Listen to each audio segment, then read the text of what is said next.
All right, we appear to be live. Let me just double check and check the health of the stream here. Yeah, take your time. Yes. All right, we're pretty much live. All right, well, everybody who can hear me now, hopefully the stream quality is good so far. Thank you guys for tuning in. Today I'm joined by a very hardcore vegan, I don't want to say advocate or activist because that kind of has sort of SJW type connotations to it. Um, but I guess I hmm can just confirm this. Mine are actually always sketchy as fuck. I finally just recently upgraded my internet to something called Gigabit. So now it actually goes nice and quickly. Now for me, the impediment is the computer and not the internet. Very interesting. Let me ask these guys real quick in the chat if they can hear. Can you guys hear us well? If anything, I'll just have you. If anything, Why does? I'll just have you turn your camera off, and that might help. Yeah, you want me to turn mine off? Not just Okay, yet. Not just yet. Leave it on for now. I want to see if people could at least, because it's saying the sure. quality of the stream is poor, but that it may not actually be that bad. So I gotta say, man, your chat is so funny. This is hilarious. Everyone's saying Earth is a cube. They've got my name in the triple Jew brackets. oh, just get ready. It's gonna be fun. That is really funny. All right. People are saying quality for video is kind of bad. Um, okay, now we're getting some green. All right, that's good. Guys, if you're watching, apologies for the technical difficulties. Just give us a second here while we figure this out. Quality of the stream should get nice and good any moment. In fact, I think we are good to go now. Finally. Okay, great. Super. Leave that right there. And we'll go to the chat later in a moment. Okay. Okay, well, here we are with Ask Yourself. Again, he is a YouTuber, and he talks a lot about veganism, and he actually debates the topic of veganism a whole lot. And I've seen him do some absolutely savage obliterations of meat eaters. And I know a lot of my audience are meat eaters. I know a lot of you guys eat meat, and you think veganism is a scam. But I think one of the things I wanted to talk about today is, does veganism actually have anything to do with liberalism or SJWs and all these crazy commie lefties that we hear about all the time nowadays? Now, there might be a lot of liberal type people who identify as vegans, and maybe here in America, at least for many decades, like that was a stereotype. If you were vegan, you were most probably fucking liberal. But I think things are changing because, man, there's a lot of damn reasons for it. I won't get into it just yet. But Isaac, aka Ask Yourself, I just asked the question. I mean, are you a bleeding heart SJW commie liberal? Well, definitely not like that. No, I mean, I think that your audience can just like assess my position for themselves. I call myself a centrist. I'm pretty close to the center, and I don't mean that I take a middle position on everything. I mean, I take a range of positions on the left and the right, and I don't seem to clearly fall overall into one side. So, I mean, you guys can judge for yourself, but like, I'm pro gun ownership. I don't know. I mean, what else? I want there to be a relatively free market. I want Okay. a little bit of control. Like, I don't like the thought of there being monopolies, but I'm pretty far on the free market side. Do you think all white people are racist? Oh, hell no, no, and none of that SJW stuff. I do like. I hold some left wing positions. Like, I think there should be health care provided by the state. Although I also think there should be a private system for people who want it. And I'm pretty like, I guess, socially liberal, if you want to say it like that. I think Yeah. that people can do, they can do what they want. If they want to have their weird fucking Zier identity, I mean, it's no one else's obligation to respect it, but you can do what you want. I don't want a state that cracks down. I guess you could call that more in the libertarian side, though, of just like, you can do whatever you want as long as you don't fuck with anyone else. Except I Got don't it. break that principle with animals. Got it. It's very interesting. And actually, yeah, libertarianism is very big nowadays here in America. And for many years in this country, it was super divisive. The political debate was either you're liberal or you're conservative, you're Republican or you're Democrat. But now there's this sort of libertarian surge that's happening, and contrary to popular belief, I think Trump pretty much is, for a lot of people who describe themselves as libertarian for a long time, Trump is actually a great representative for libertarians. Now I get that Trump violates a lot of essential principles of libertarianism, but I have found that a lot of people who back in 2012 were big Ron Paul supporters, who were deep in the friggin' libertarian movement, a lot of them became Trump supporters, because I do think there is some kind of change happening right now where I think people are definitely moving towards more libertarian thought. But yeah, it's crazy. I don't blame people for conflating veganism and this whole SJW thing. And I know that there are some vegans who kind of hijack it, or rather, there's some not vegans, but there's a lot of these SJWs who kind of use veganism. And what are their intentions? Why are they doing it? Like, for example, I've heard you mention recently, like, intersectionality, and like, it's I think it was Gary Yourofsky. He's a popular vegan activist, and he said, I think you pointed to on Twitter the other day, that he actually left a lot of his vegan activism behind because of like these intersectional feminist SJW types. Is that true? Yeah, he cited them as one of the reasons, and I think he had 3 reasons total. I think the others were carnist apologist people. I think that was one of the things he said, and then there's another category there, but he chalked a lot of it up to intersectionality. And I just want to say 2 little things there. So as far as veganism being perceived as a left-wing movement, there's, I think, 2 main reasons for that. One is that demographically, it actually is a left-wing movement. So if you just look at who's in it, there's more people on the left than people on the right. And that's pretty clear once you talk to just a handful of vegans. You can find some pretty clearly right-wing vegans. I mean, like, so there's people in the alt-right who are vegan. But so there's that. There's the fact that the movement demographically is left-wing. And then there's the fact that we have this over-representation of SJWs. And by over-representation, I mean that if you took a sample of the general population and then a sample of vegans, there'd be more of those loud, crazy, intersectional people in the vegan movement. So those 2 things add up to people seeing it as a left-wing movement, but there are tons of people who are in the center, who are on the right, and I could argue for veganism from principles that we're all on board with that aren't politically partisan. Like, I can get to veganism from basic human rights, which both sides agree with. Exactly. That's what I think is going on here. Like, obviously, I mean, anybody who watches my stuff, they know that I don't agree with pretty much any of that sort of SJW type stuff. They've watched my channel, they've seen my anti-feminist videos, they've seen my videos criticizing Black Lives Matter and all this anti-white blatant bigotry that's going on lately. Yeah, I mean, it's out of control what's happening.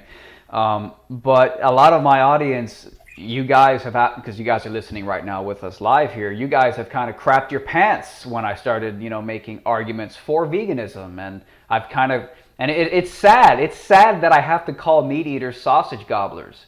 It's sad that I have to defensively call meat eaters sausage gobblers because they call me a soy boy cuck faggot for having any sympathy with the vegan argument. So I've had to kind of flip the script. The stereotype is that if you're a vegan, you're just limp-wristed SJW cucked bitch who just bends over for political correctness. And to me, veganism has nothing to do with that. It has literally, at least not for me, and I don't think for you either. Well, and I'll butt in. On the level of principle, it does not need to. Exactly. And that's very key here. Because for me, a big part of why I'm interested in veganism is because of the logical consistency. It's because I think it's a more logically consistent position to have versus, let's go eat cheeseburgers and then get angry when the Yulin Dog Meat Festival comes around, once a year. So it's this idea, like, does being vegan have to mean that you're a limp-wristed soy boy cuck? Well, I mean, clearly not. Just look at some of the vegans on the platform. I mean, Vegan Gains is one of the biggest vegans. Does he seem like a limp-wristed soy boy cuck? Yeah, he's definitely not. I mean, even he came out the other day and was like pro-gun, or I don't know if he's pro-gun, but he's making some arguments like for the Oh, right yeah. to self-defense, even though he lives in Canada, which, yes, where you're from, and Canada's. Real quick on the topic of guns. I mean, what do you think about guns? I mean, yeah, Okay. Well, I can give you my general view, but I'm open to being moved a bit on this just by actually getting knowledge on guns because I have a very limited knowledge of guns, so I try to not overstep. What I think is that we can all agree that there is something wrong with somebody owning something like anthrax or, yeah, if we have to go further, like a nuke. Most people, except some like insane level of ANCAP type person or really far yeah, libertarian or something, is going to say, no, you probably shouldn't be able to own a nuke. I think reasonable people should, at the other end of the spectrum, though, be able to get on board with the fact that you're entitled to something to defend yourself. I don't think that you should have to have a little 5'4" woman just walk around in life without being able to defend herself at all if someone tries to do something fucked up to her. So I definitely support a way to defend yourself. And then where I start getting on board with guns as opposed to other means is that I think that the principle you want to operate by when you determine what people should have to defend themselves with is whatever can do the job but is not excessive. And I think that it's hard to say that you can always defend yourself with something like bear mace. I mean, it's clearly there's people who can resist that. There's people who go into the army. There's probably some army people listening. And, you know, they'll tell you they get trained and put in a shed with bear mace. So there's people who can resist bear mace. If you want to talk about a knife, I mean, that requires some handling work, that's for sure. I mean, I would still be scared as shit having a knife against a big opponent, especially if they're competent with martial arts or something. oh yeah. So what's next? I mean, I don't know. An extendo bat or something. It gets to a point that it's like the only way that you legitimately know you're going to be able to protect yourself very stably is with a gun. So I think that you can definitely make a case for handguns. I think that you can probably make a case for shotguns for home defense. I'm not sure where I sit on automatic weapons, but I'm just being dead honest. I just do not know enough about automatic weapons to know if it's excessive or not. I hear different things from both sides. But I think that's a fair position. I don't take any stand on any part that I'm not sure about. Right. Interesting. Well, there you go. A vegan who is kind of fairly pro self-defense, pro gun. I mean, he's obviously got more to learn, but so okay. Well, I mean, yeah, man. I mean, it's been. Well, yeah. Do you disagree there? Where are you with guns? Well, damn. I mean, you're not for recreational nukes. I'm sure. Recreational nukes. Yeah, no. Though, Yeah. you know, I wonder if there's anybody that actually wants to blow up the entire planet. Like, let's say nukes were easily accessible. Is there actually anybody that wants to blow up? Like, even a mass shooter, like a school shooter. Like, I don't even think they really want to blow up the entire planet. So I wonder if they were accessible, would even the most deranged mass murdering psychopath want to use it? It's weird. Like, you know, a school shooter could technically, you know, plant, I don't know, you could make some pretty hardcore bombs using fairly everyday ingredients and technologies. I mean, like a pressure cooker bomb, for example. I mean, it was used at the Boston bombing marathon a few years ago, killed a good number of people, blew limbs apart. I think if you really, really, really wanted to just kill a bunch of students in a school, you could probably do it more effectively than even with a gun in some regards. I mean, some kind of a bomb or mass poisoning. I just wonder sometimes whether or not anybody, even the most deranged, actually has ambitions to blow the whole goddamn planet up.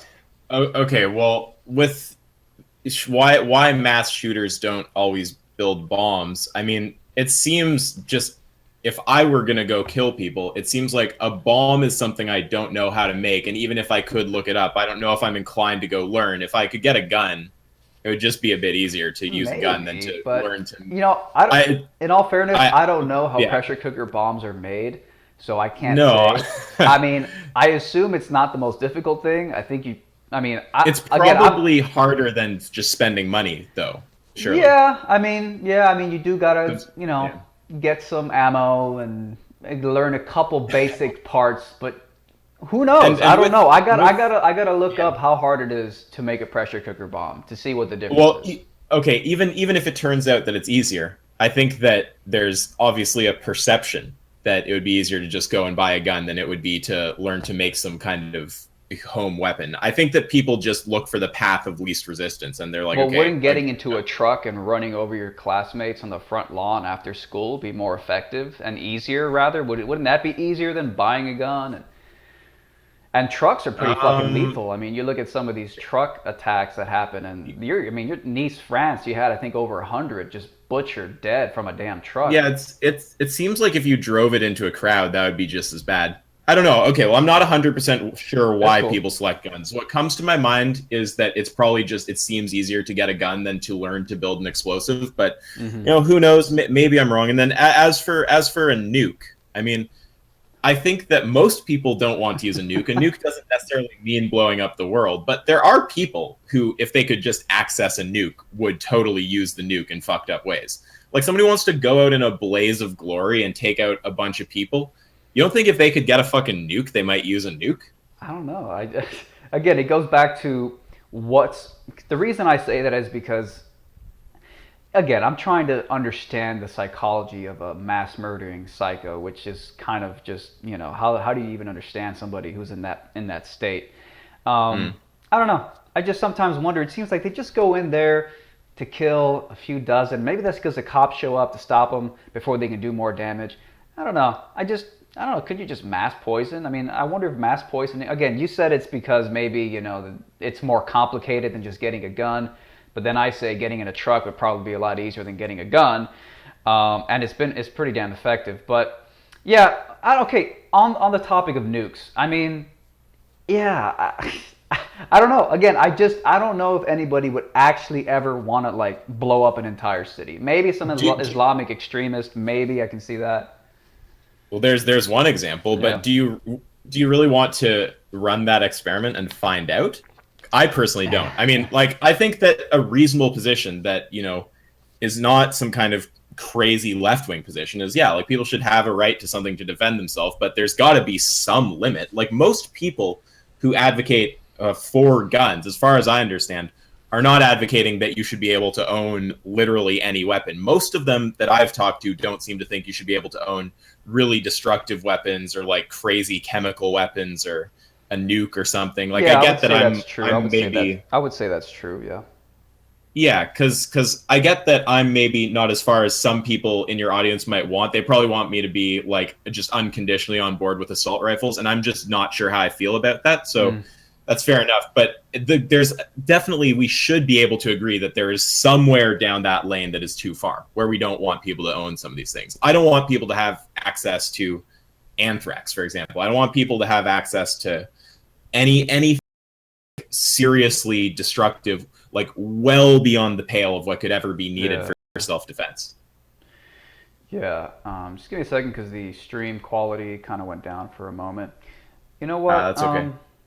You know what? Turn your camera off. I think that would just be best, just to keep things stable.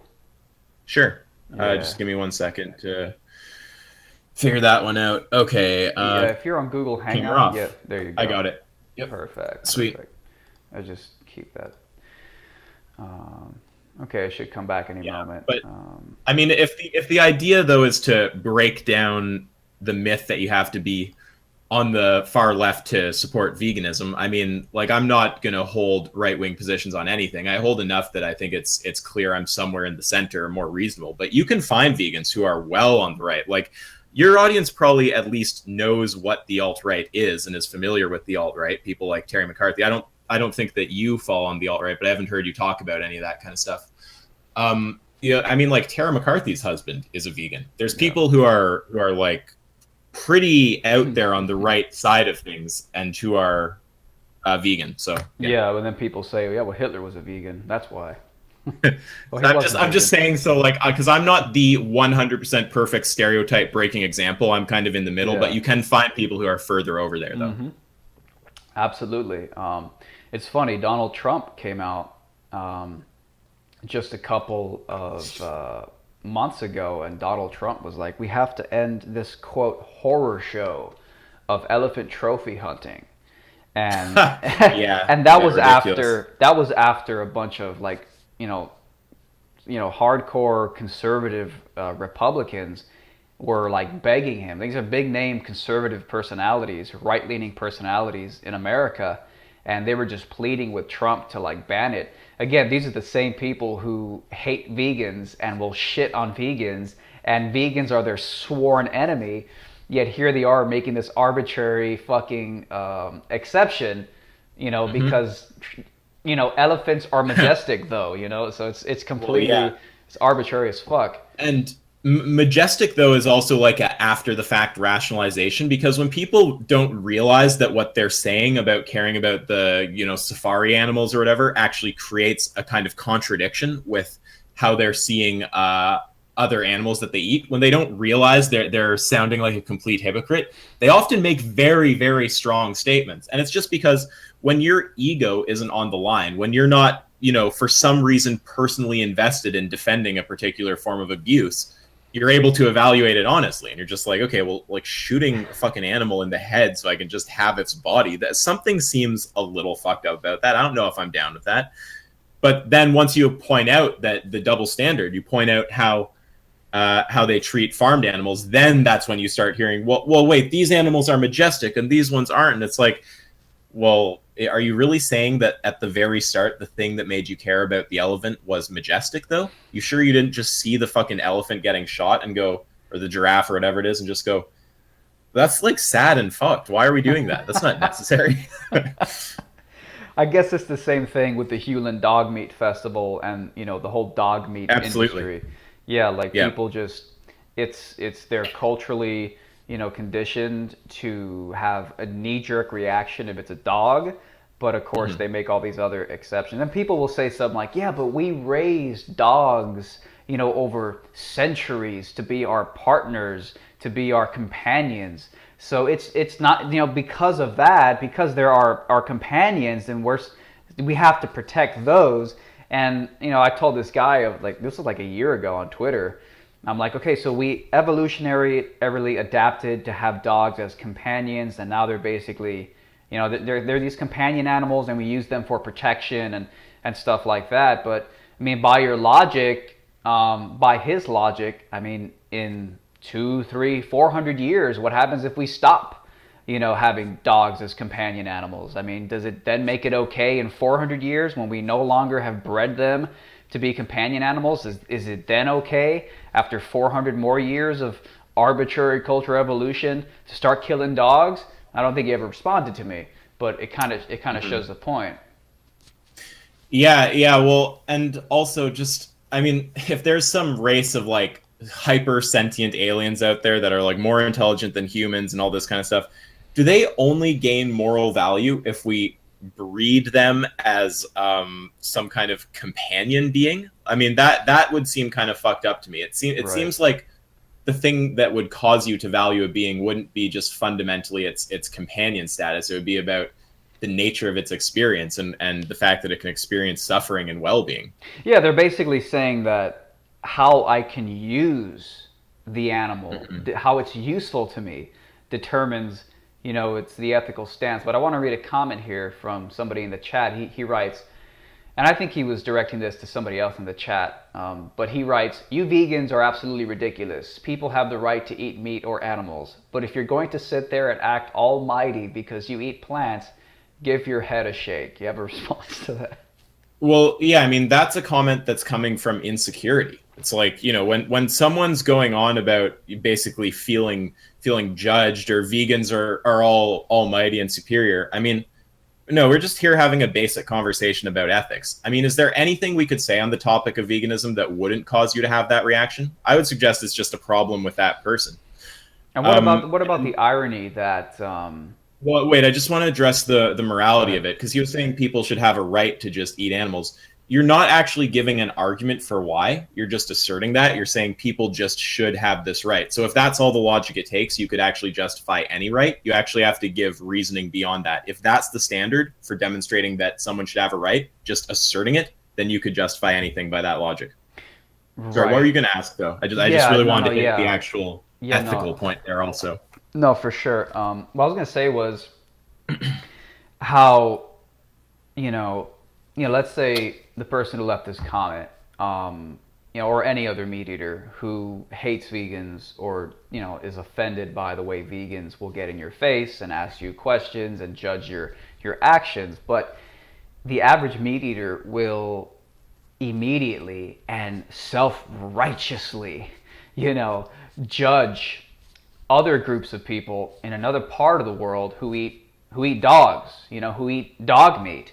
And the average meat eater will become the most die-hard SJW. I mean, they will go onto the streets. They will demand that the police intervene to save those poor dogs. And they will, like meat eaters all the time, when it comes to their arbitrary, distinction on which animals are protected and which shouldn't be, they will throw the biggest fucking hissy fits, acting like the most radical vegan you've ever met, the most radical animal rights activist.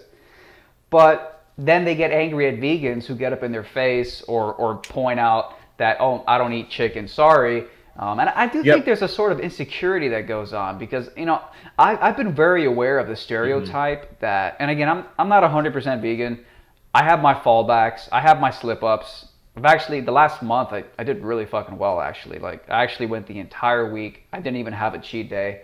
I went the whole so I was doing really well, and then this last week, I absolutely fucked up. Maybe you can chastise me for that later. I actually kind of wouldn't mind if you kind of chastise me for that. But so we have these double standards. We have these contradictions, and my issue is, where do you draw the line? Do you draw the line at the pig? Do you draw the line at the dog? Why do people come up with these arbitrary distinctions? Oh yeah, well, and the problem is that the kind of things you try to use to justify the distinction just produce consequences that you won't accept. I mean, if someone tries to say it's intelligence, then can you kill a human who's less intelligent than a pig? You'd have to bite the bullet on that to use intelligence as a consistent justification. And most people won't. No, they won't. And they don't realize it when they're saying it. But then when you point it out, they see there's a problem. Or, it's species. Well, do you just accept being murdered by someone because you're not of their species? Would you just be fine with an alien Holocaust? So I also, I just want to address, you were talking about being vegan. Are you, are you trying to be vegan and then not noticing things that aren't vegan? Or are you just outright, you're just talking like, oh, I just really want a burger right now? Yeah, it's okay. There's one thing I always ask to people when they're at that place, which is, have you only really dealt with the logical arguments for veganism in the kind of idea space and not actually spent any real time looking at footage of what happens on a farm? Well, it's interesting because my most consistent month of veganism, which was just last month, it was sparked by pig gas chamber footage. That was so unsettling, so horrifying, that literally when I had the impulse to go buy a burger or to go eat some animal product, literally like the video of the pigs being lowered into the gas chambers just flashed into my head, and I was just so goddamn aware of what I'm paying for. This last week, where I totally fucked up my 3-week, pure vegan streak, what happened was I just had a lapse in my diet. Like, I try to stick to a diet, not even in terms of veganism, just in terms of health, like watching my calories and all that. I do that all the time, all week, but I had sort of a lapse in my dieting. Like, I had just, sometimes you can't stick, sometimes you just want to eat a bunch of calories and not think about it. And I just completely fell off my diet. And with that, I also was eating animal products. So I would say it was sort of like a lapse in the discipline it takes to, I do think it's kind of blue pill behavior. It's a willingness to not think about what you're actually paying for in order to help make it easier for you to swallow the burger. It is sort of a blue pill thing. I absolutely agree. I would basically say, okay, the thing with where you're at is that you've thought a lot about it, so you get that there's a logical problem there. And if something actually brings your focus onto the animals, you're like, okay, yeah, that's fucked. I don't like that gas chamber footage, and that'll put you off for a while. But the problem, if I had to say, is that you have it like an abstraction in your head. There's not that like visceral level of connection to it that would actually make you able to act on your logic. So you just have to, if you want my opinion, it'll be a miserable 2 hours, but I actually recommend watching Earthlings and just put yourself really into touch with what is going on. And then I think you'll have so much there in your mind that it'll just be very hard. Like if a few minute or second long clip of pig footage put you off it for a month, there's like a threshold there. It's not something you have to keep constantly resupplying with more horrible footage. It's like an activation energy, like in chemistry, where the reaction progresses on its own once you're over a certain point. With the kind of visceral dislike of the animal products and the visceral like memory of what it's actually causing, and the visceral association of it with slaughter, once you watch a good quantity of that footage, it'll be there. And then the only other thing I wanted to comment on was you're talking about how meat eaters will start acting like SJWs. Okay, now I actually would take a tiny bit of issue with that, because like when I think acting like SJWs, I think like trying to go after people's jobs and stuff like this, not just expressing moral outrage, because like most of us, I think reasonable people can agree that there are actually times you should be morally outraged. The thing that's annoying about SJWs is that they're outraged over just retarded nonsense. But for example, if there was actually a true human holocaust happening in your country, most people, I think, at that point would say it's appropriate to get out on the street and do something about it. So it's not that there's something fundamentally wrong with protesting or expressing your opinions. And the thing is, when those people aren't self-aware because they don't realize that they're exposing their hypocrisy and they're just talking openly, they will talk in the language of morality, just in a very clear and obvious way about what's wrong with, for example, trophy hunting or something like this. But yeah, it just gets obscured by their own will to keep eating the products. So I would call that very like blue-pilled thinking. Yeah, totally. I absolutely agree. By the way, yeah, if you want to eat less meat, just watch the fucking footage. Get your visceral reality in touch with that.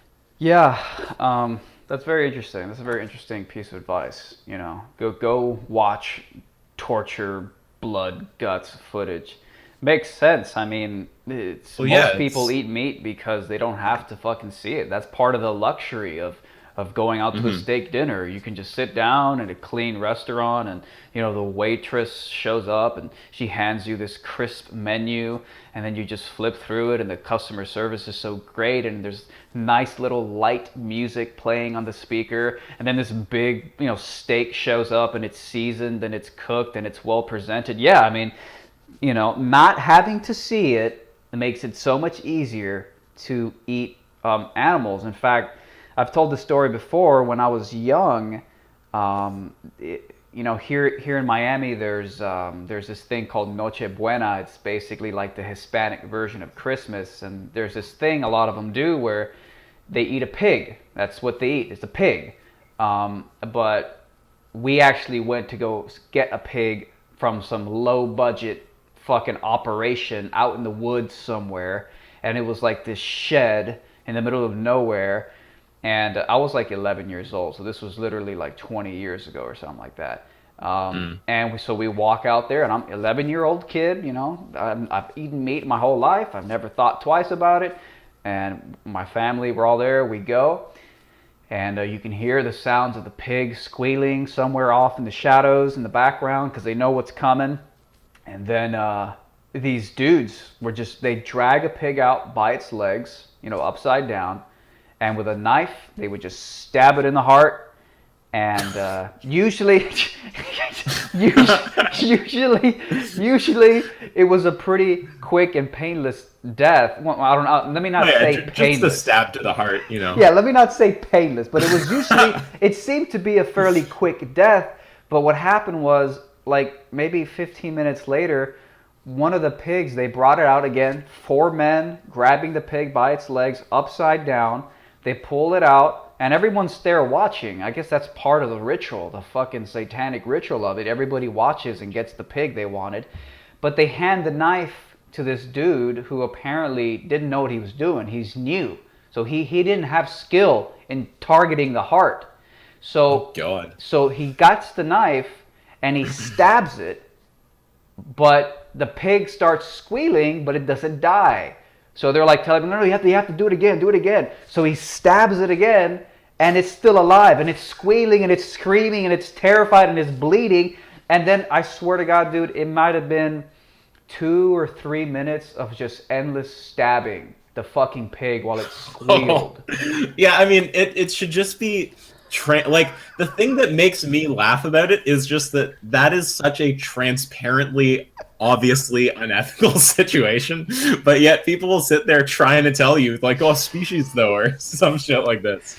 I've noticed that, man. I've noticed that sort of comedic, I think when watching your videos, I've noticed that sort of comedic, like, the mere fact that this shit has to be defended against... Oh, I know.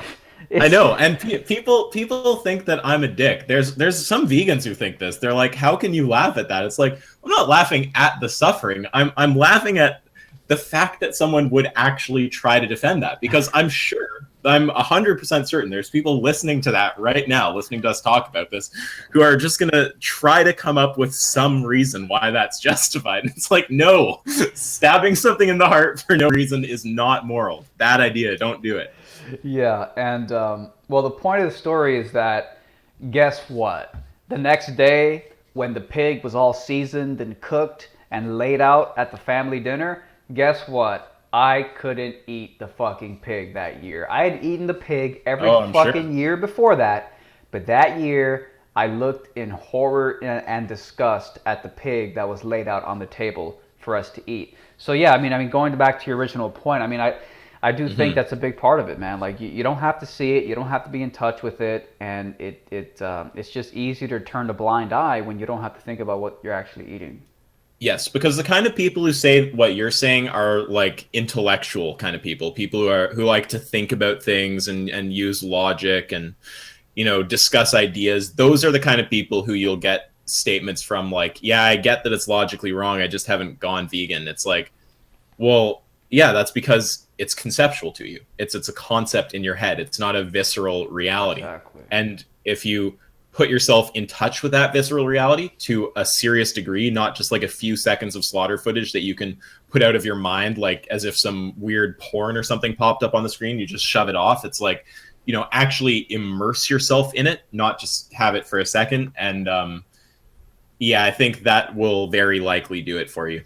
I think I'm gonna do that. I'm gonna watch Earthlings. I'd actually never watched Earthlings. I've seen a ton of like crazy ass like slaughtering and stuff, but I'm gonna fucking watch Earthlings. We have a comment here. Somebody in the chat talking to me. He goes, "Red Pill Philosophy. You are a SJW. You are a social justice warrior. You are on social media crying about pigs. Laugh my fucking ass off. Go listen to some more Alex Jones." You know, I would just like to say to that, dude. Do you cry and shit your pants whenever you see footage of a dog being abused or being killed, you know, in China for food? Do you think that there should be protections in place for pets like dogs and cats that you think deserve protections? If you do, then I think fundamentally you're not really any different than me when you say I'm on social media crying about pigs. So that's just a moronic comment. Sorry, I had to address that real quick. Oh no, man! I do that all the time when I'm streaming and I see the chat. I just have to react to certain people. Yeah, and I mean, the other thing there with just responding to, you know, that guy or anyone who has that kind of sentiment, like, oh, you're an SJW to care about this. Well, you know, veganism is actually a litmus test for intellectual honesty. I mean, because this is actually a true thing from arguing enough with social justice warriors, which I've been doing for a long ass time. I've been anti-SJW way longer than I've been vegan. You can get to a point that you're not able to distinguish what is actually a legitimate moral issue. I'm not saying that you have to get to that point, but you can. And veganism is a test for that. It's like, here's an actual obvious issue. It's not politically partisan. There's no good reason to be stabbing an animal. Let's just stop doing this. If you can't comprehend that that's an actual issue, then there's something wrong with your thinking. Right. I totally agree. And that's what I've noticed in your debates. I mean, anybody who's Well, watching, yeah. yeah, let me Oh, just say real quick. Let me just say sure, real sure. quick Yeah. to anybody who's watching. If you guys haven't seen Ask Yourself's debates against meat eaters, it's one of the most savage things I've ever seen. And I'm a lover of logic, and hey, the right or the conservative movement in America, or whatever the fuck you want to call it, the Trump movement, it's always, the mantra is always facts over feelings. But what's crazy is that a lot of times people who will claim that they're all about facts over feelings, they Yep. totally go feelings over facts when it comes to veganism. So check out, Exactly. there's a link below to Ask Yourself's YouTube channel, and just go see the absolute that decimation that takes place. Sorry. Yeah, there's a playlist on there called Debates, and you can find most of them in there. Like, actually, this misperception that vegans are SJWs is, I think, part of why the skeptosphere was so willing to debate us initially. And we just, Vegan Gains and I just obliterated so many of them. And now none of them want to fucking debate anymore, because all the ones that we debated, it's like their comment sections are completely murked. Their vote ratio is brutal. It's like the public sees us actually debate and they go, oh yeah, okay, wait, these guys actually don't have a point. The vegans are like basically slaughtering them. And I'm sorry to anyone who's a meat cuck out there, but which is not to refer to all meat eaters, just the people who are unable to accept reality, the delusional ones. I mean, I'm sorry, but if you look at those videos, the debates, all of the arguments against us in the comment sections, which are a minority of the comments in most cases, they're just stupid things like nature, though, or oh, it tastes good, or oh, who gives a fuck about animals? I'm gonna go eat burgers.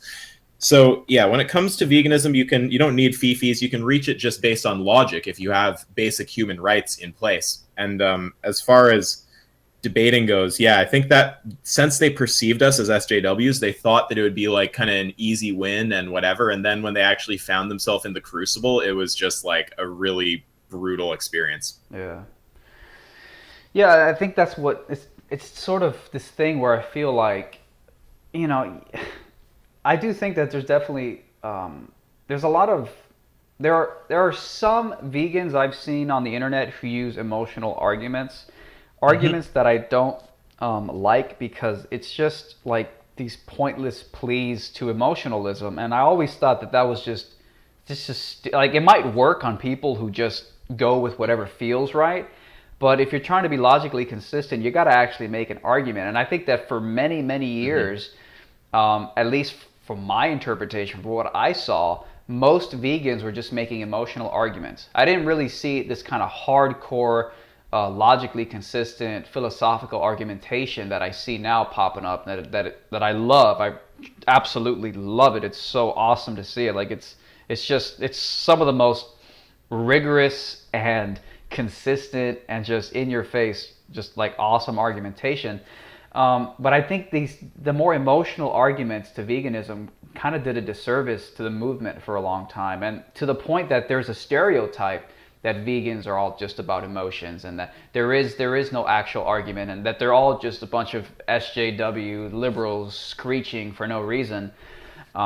There is, I mean, guys, everybody who's watching, there's a very logically consistent and cohesive argument for veganism that really makes meat eating look like a disgrace, really. Yeah, sorry. Well, yeah, I'll just put it across right now for anyone who thinks that they can think of a good reason to not be vegan. I mean, the basic thing is that you accept basic human rights, and even if you're going to say, "Oh, I pick some problems with some human rights," if anyone who says I'm not on board with rights as basic as the right not to be murdered, the right not to be enslaved, you're in an extreme minority, and no one agrees with you. Most people, whether you're on the left or the right, it doesn't matter. You believe in a right to life. You believe in, a right to not be enslaved, just basic shit like that. So the problem is when you start saying, okay, a human has a right to, let's just go with talking about a right to life right now. A human has a right to life. An animal doesn't have a right to life. So what's implied in there is that there's actually a difference between the human and the animal that justifies not giving the right to life to the animal. So what is that difference? And if it were true of humans, would it actually now become okay to deprive the right to life to humans? Right. So, for example, are you going to say, animals are less intelligent, so they don't deserve a right to life? Okay, well, if a human's less intelligent, do they not deserve a right to life? Are you going to say, oh, they're a different species? Okay, well, would you get rid of a human's right to life if another species wanted to come and eat us? You might say, they look different. Okay, is it all right to just murder humans who look different? You might say it's a totality of unspecified differences. Okay, well, is it all right to murder a human based on a totality of unspecified differences? So you just end up in this territory where it's like you're going to either have to bite the bullet on denying rights to animals based on something ridiculous that's going to deny rights to some humans. So you have to oppose universal human rights. And most people will now think that's a fucked up argument.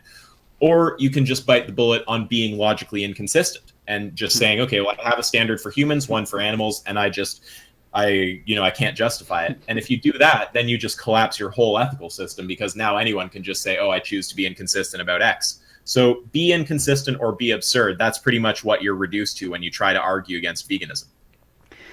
It's crazy because I think a lot of meat eaters, I think one of the reasons they get very triggered when a vegan judges them is because I do think a lot of meat eaters, they do want to believe that they're good people at the end of the day. Like they want to be able to tuck themselves into bed at night and be able to sleep calmly and peacefully knowing that they're good people. They don't want to think that they got blood on their hands. They don't want to think that they're, funding this crazy like mass machinery of factory farming. So I do think that sometimes some people want to pretend that certain animals either don't have feelings or don't matter or don't show up on the moral spectrum because it just helps them feel better as people. I had a friend, I took her to go try the Impossible Burger, which, if you're not aware, for anybody watching, it's the Impossible Burger is a burger that's made completely of plant ingredients, but it's very similar to actual meat in flavor, texture. It even, quote, bleeds because they fill it up with like basically plant blood, heme plant blood, basically. And as we were driving over there, my friend basically tells me, she's like, yeah, when I was a kid, like my mom killed a chicken and I couldn't eat chicken for 6 months. And I'm like, really? Why? And she's like, oh, it's because, I just felt so bad for the chicken.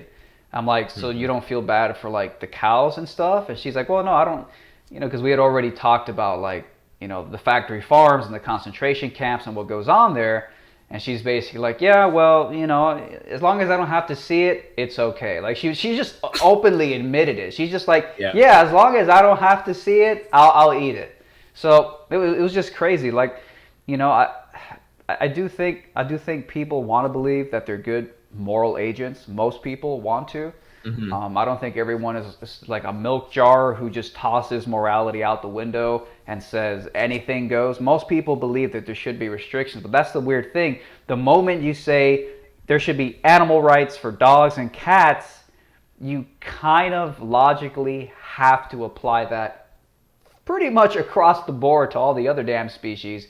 Otherwise, like you said, there's going to be that name the trait inconsistency that arises. So again, that's a big part of why I like veganism. And again, I'm not 100% vegan. I'm doing my best. I do think it's inevitable.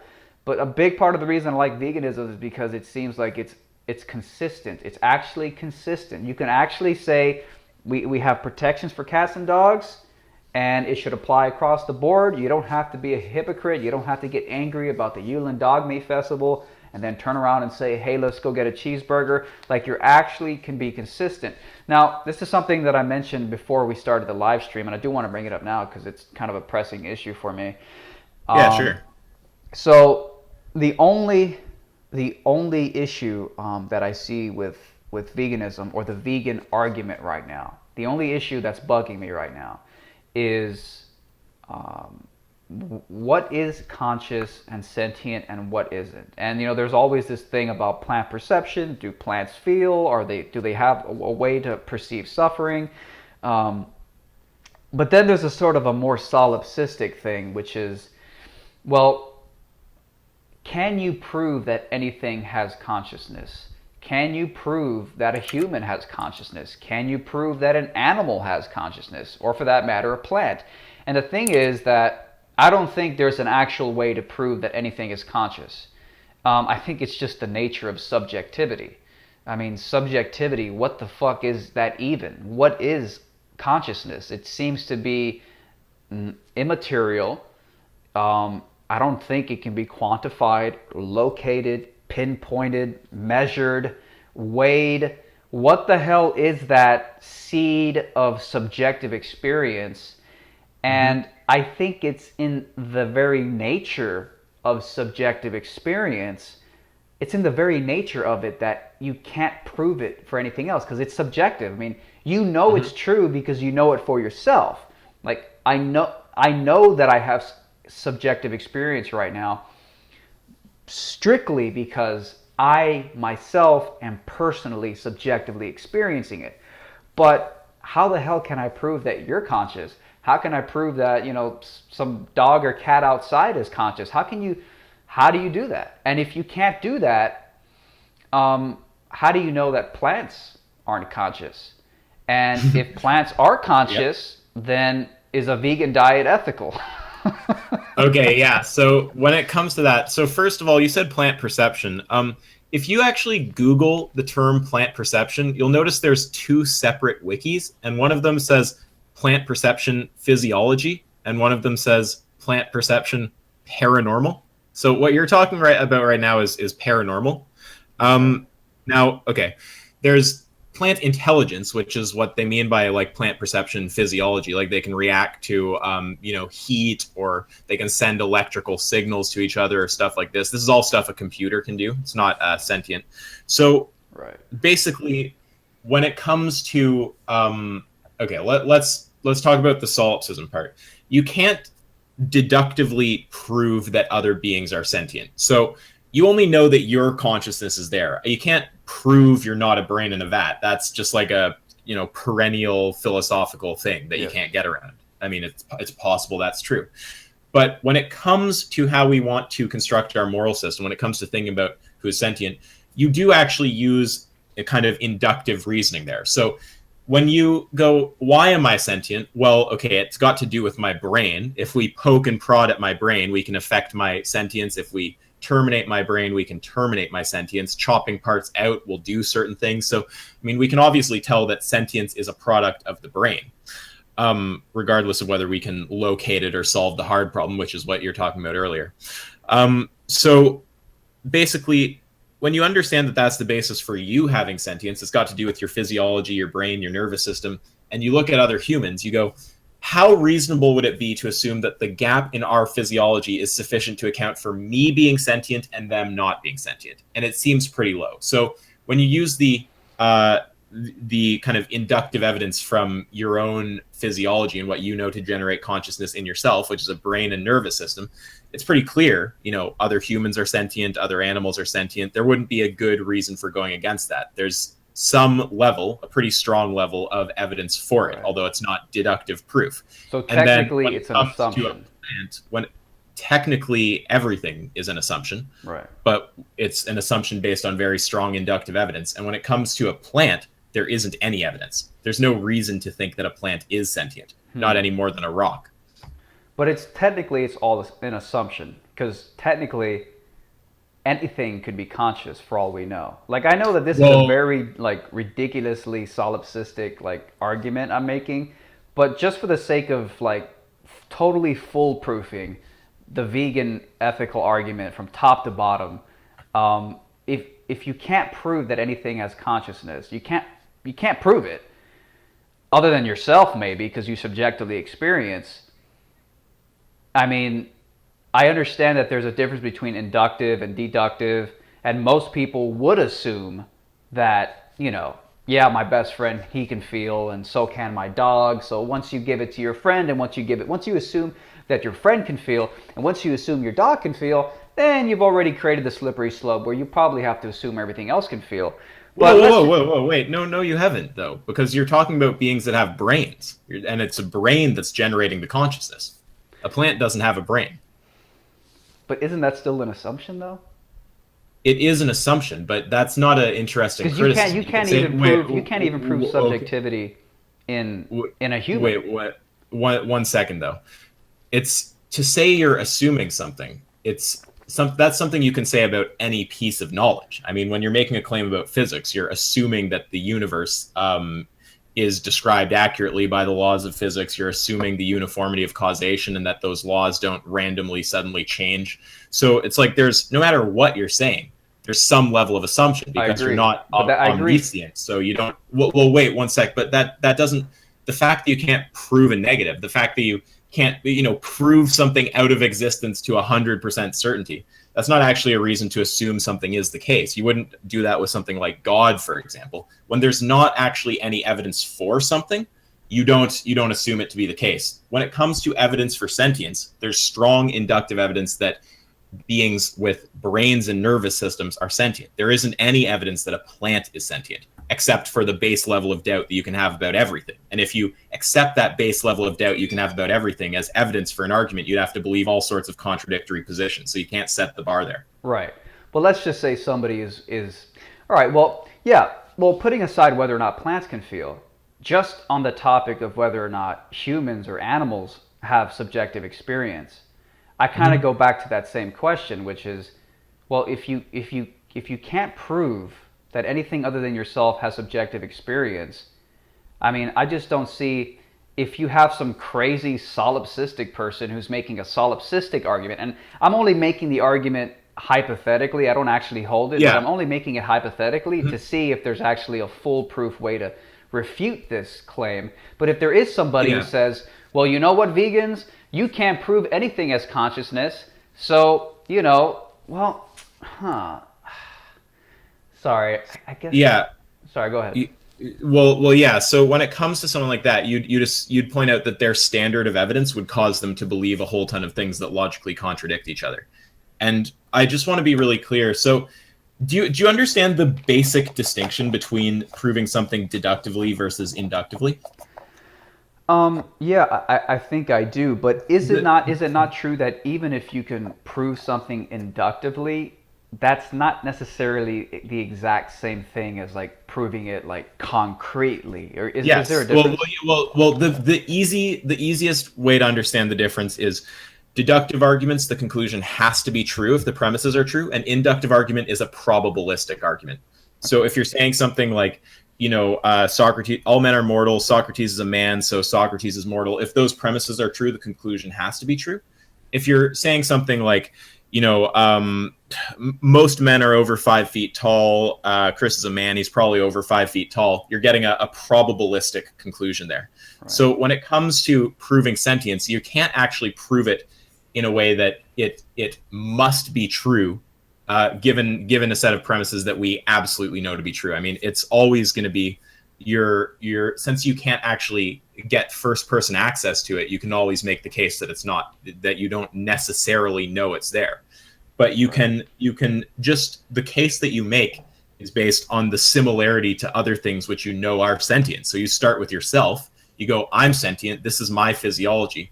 How likely is it that something that is so similar to me, it's got this pretty much the same DNA, how likely is it that other human, like my brother, my twin brother, let's go even that close, how likely is it that he's not sentient and that you are? Well, again, it's like you can introduce that base level of philosophical doubt and be like, you haven't proven it deductively to 100% certainty based on premises that are accepted at the axiom level. It's like, okay, sure, but it's a pretty fucking strong argument. I mean, right. So you're just, I think what you're doing there is raising the standard of proof to a level that's just kind of like unreasonable. And right. And here's the way that you can actually show it would literally produce a contradiction to introduce that level of truth, or of that standard of evidence for proving sentience. When it comes to people respecting your basic rights, you expect them to go off of the inductive evidence that you are sentient. Yes. So I mean, why would you be able to hold a different standard when it comes to other people? And what would happen in that case if the person who's making this solipsistic argument, what if he says, I don't care, I don't believe in ethical restraints even for myself. Like if someone kidnaps me and puts a knife to my throat, I'm not gonna, tell them, I swear I'm sentient, don't kill me. Would there be a contradiction there? Okay. Yeah, Well, at that point, you're moving off of the solipsism, like trying to argue maybe their sentience isn't a thing that's actually there. At that point, you're just moving into what if I disregard ethics? And you yeah, can have someone who just disregards ethics, mm-hmm. but most people won't based on the conclusion of a Right. position like that. So if you point out that once you disregard ethics, you can just justify anything, and now there's no hope for building a moral system in society, most people will go, okay, that's an insane position. I don't support Right. that. And people who act on that position, let's just all collectively throw them in jail. Exactly. So Yeah. Mr. Solipsism, he might be consistent within his own, assertions, but I mean, No, well, wait one sec. No, not necessarily. I mean, that because that wasn't about solipsism. That was more about if someone just disregards ethics. If someone's trying to appeal to solipsism to yeah, justify discriminating against other beings, they do not accept someone doing that to them. Oh, the police or the government or whoever, some person out there who wants to murder me. Someone can't deductively prove to themselves that I'm sentient, so it's okay to murder me. They don't actually accept that logic, so they can't deploy that logic. It would be an inconsistent position. well, what if someone does say, "I don't care if they kill me"? That then it would be consistent, yeah. Okay, all right. But if you stay consistent, as I've said before, it's always going to reduce you to either inconsistency or absurdity. So most people, left or right, regardless of politics, whatever, most people will agree that if someone's position is, it's okay for me to kill you because I don't know if you exist, and it's okay for you to kill me because you don't know if I exist or my sentience or whatever.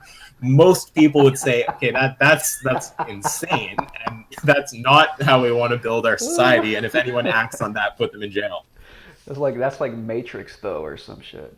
Yeah, but you can be consistent. If you bite the bullet on the absurd consequence, you can hold a consistent position. But I challenge you to come up with one that doesn't reduce you to just opposing universal human rights in some ridiculous way like that, while staying consistent. Very interesting. Someone in the chat says, "Why is inconsistency a bad thing?" That reminds me of, I think, your debate with I Hypocrite. He's in the chat right now. What's up, LP? Yeah, I think I've seen him. People keep mentioning him, but I don't see his actual name in the chat. It's because he's talking a little in there. I've seen him once or twice. Yeah, well, if consistency, yeah, well, inconsistency is a bad thing because if you allow actions to be justified on grounds of I don't have to be consistent, well, then that would justify literally any action. So unless you think that you want an ethical system where you can justify anything, probably not a good idea to allow inconsistency. Inconsistency is also bad because it invalidates the very premises that you rely on and use to make arguments for other things. Again, I guess an example would be like, oh, you shouldn't eat and torture cats. Well, again, if there's no real true fundamental difference between the cat and the pig, but you allow it for the pig, well, then that inconsistency, it kind of means like you kind of invalidated if you're inconsistent, you've kind of invalidated your own premises for like making assertions. So yeah, it definitely does matter. I mean, it matters if you're trying to make a consistent argument. If you're just throwing everything out the window and say anything goes, then it doesn't matter. But most people probably are trying to make most people will make at least one ethical assertion, one ethical protection that needs to be either whether it's for humans or animals. Yeah, most people will put something on the table. Yeah. So and then, well, wait, there's just one more thing that I really wanted to hit there. It was about ethics. Oh, fuck, it might have slipped my mind. Yeah, okay, no, never mind, it's fine, continue. Okay, yeah, well, if it comes back, it might come back, just let me know. Yeah, well, I guess I want to ask you, I'm running out of time here, but I want to ask you, do you think, what are the prospects for veganism? Do you think in any time in the near future, we might actually have like a nation or a single country that passes laws banning animal consumption? Like, what do you think the progress is? Do you think veganism stands a chance anytime, and where do you see it in the near future? I am not actually really in the business of making predictions. I think long term, it seems to me that the trend in history is that truth and morality wins out. So I think we probably will in time see a vegan world. What the time frame is like, I don't know. But the trends are positive. I mean, there's more and more vegan food. The search term is on the up and up. It has been consistently for quite a while. Yeah. More and more vegan channels getting bigger and bigger. Obviously, I think, yeah, so I don't know. But I will tell you one thing. I expect it to follow a very similar trajectory to what we saw with atheism. So atheism, the debate was won on YouTube before it was won in the kind of broader culture. And in some ways, it's not fully won in the broader culture.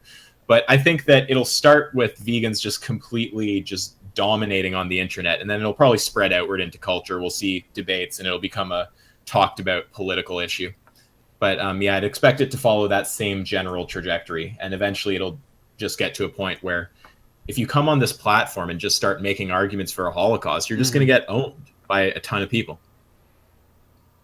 Indeed. So, yeah, I don't know about a date, but I think in time it will happen, and I think it'll probably follow a trajectory like atheism. Indeed, indeed. Okay, 524. By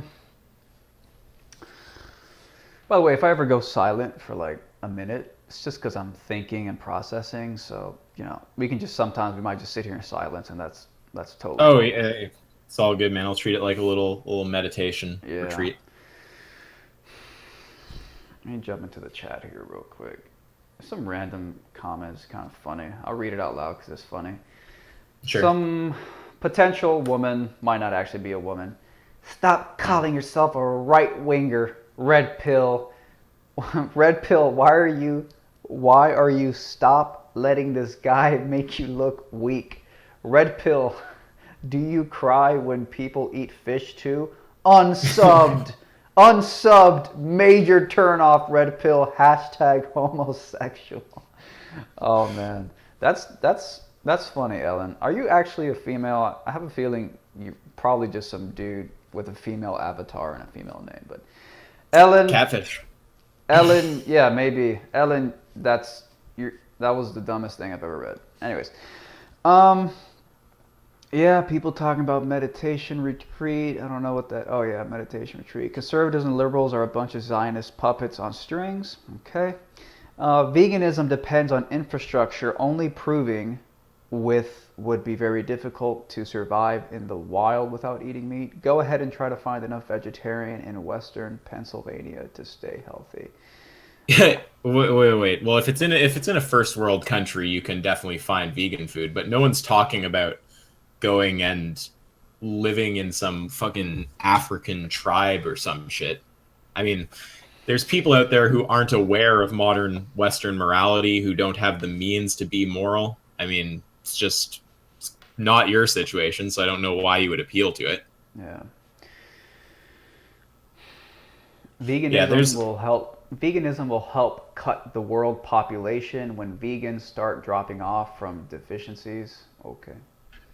Yeah, I mean, I don't argue a lot about health. I talk about ethics, but you can try to name the nutrient that you can't get on a vegan diet. And it seems to me like veganism is likely a lot healthier. I mean, lower rates of cancer and of heart disease, are not taking in a ton of saturated fat and cholesterol. Yeah, again, health is a little out of my wheelhouse, but yeah. We also are one of the only diet group with an average BMI that's in the healthy range. So, you can find tons of vegan bodybuilders, athletes. It's just the health stuff is pretty clear at this point. You can find, peer-reviewed statement by, I think it was the American Dietetics Association, where they're saying vegan diets are appropriate for all stages of life, including pregnancy, childhood, adulthood, for athletes. So yeah, it's a non-argument. You can obviously be healthy. There's not a single death attributed to veganism in history. Cool. Well, I think we've gone long enough here. Thanks a lot for coming on, man. It was a good conversation. Yeah, man. I had a really fun time, actually. It's a great chat. Thank you, man. I appreciate that. I think maybe if we ever do this again, I might want to ask you about quantum physics and whether or not it proves that consciousness precedes the physical universe. But maybe we'll leave that for another time. Well, I'm not a physicist, but well, neither am I. And just I don't think anyone would accept like quantum physics though as an argument if it had to do with like murdering someone. Double slit experiment, though. Okay. Well, guys, thanks a lot for tuning in. Thanks a lot for chatting. Guys, Isaac's channel, Ask Yourself, is in the description below. He does a ton of debates. In my opinion, he absolutely savages everybody. It's pretty entertaining and pretty awesome. So there's a link to Ask Yourself's channel. Definitely go check it out. I'm subscribed. You should probably subscribe too. I'm Red Pill Philosophy. Check me out on YouTube and Red Ask Pill. Yourself. Yeah. I'm so sorry to butt in. Cool. I need to do what you did once, and I just have to destroy a comment here That's from fine. I Hypocrite. He's saying lots of babies died on a vegan diet, but that wasn't real veganism. Lol, trying to compare it to that wasn't real communism. You understand that it's veganism is just eating plants. It's not the veganism that's killing them. It's the improper nutrition. They're not eating a nutritionally adequate diet. It's not veganism. It's a lack of proper nutrition. So Yeah. sorry, I had to hit that No, one. I'm very cool. sorry. It's cool. That's It's cool. It's cool. What about people who say there's no such thing as a lifelong vegan because all babies have to drink their mother's milk? That's not violating the principles of veganism. The Exactly. vegan society definition is it's about reducing unnecessary harm, exploitation to animals for food, other purposes. You're not exploiting your mom by her giving you her breast milk. Exactly. She consents to it. She wants to do it. Presumably, it's not hurting her. And even if it does hurt her, I mean, going to the gym hurts, but there's a long-term benefit. And I'm sure the mother sees a long-term benefit from breastfeeding her children. So it's worth it in her eyes. She believes it's worth it. So you're not necessarily causing suffering that she didn't consent to or didn't want. Okay. Well, again, everybody, thank you guys for watching. Thank you guys for tuning in. The links are below. Ask Yourself. We'll talk soon, bro. Yeah, man. Great talking to you. Have a good day, eh? All right, bro. Laters. Guys, thank you so much for tuning in. Go ahead and end this live stream.